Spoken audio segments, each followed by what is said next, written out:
Welcome back to Startup Accounting 101. This is a video series for founders and small business owners to understand accounting fundamentals for running a business.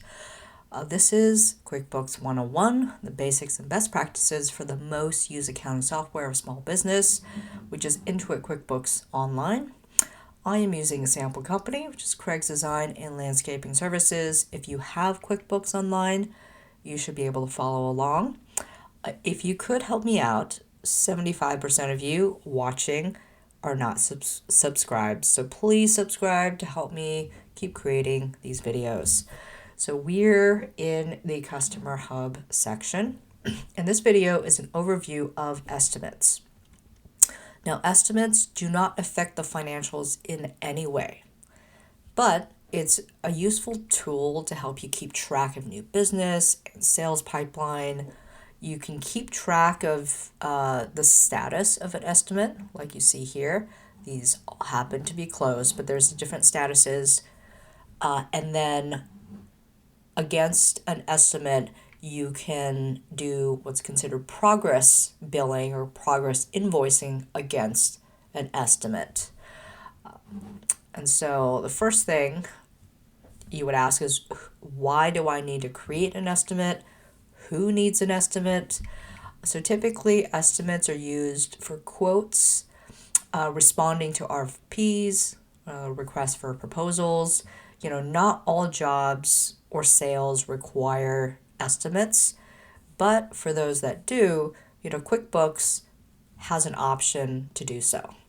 So once you create an estimate, then you can convert, that estimate directly into an invoice or a sales order for your customer. So in this overview, I'm going to show you all the places to create an estimate.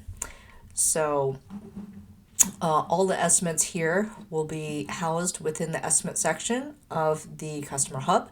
So the first way is to come to the screen, and then you can create an estimate here with this Create Estimate button. The next one would be under the Create option. Under Customers, Estimate is one of the options here.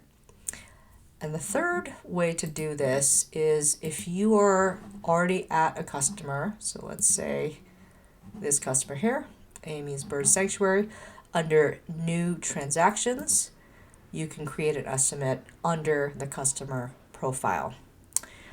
So when it comes to estimates, the best practice that I can provide is to make sure to properly price your goods and services, to stay in business and to stay profitable.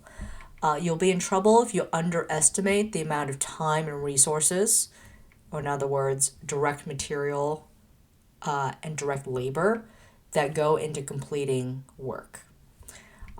You will find yourself digging out of a hole that just gets bigger and bigger if the estimates are not done right. And I've seen it happen over and over.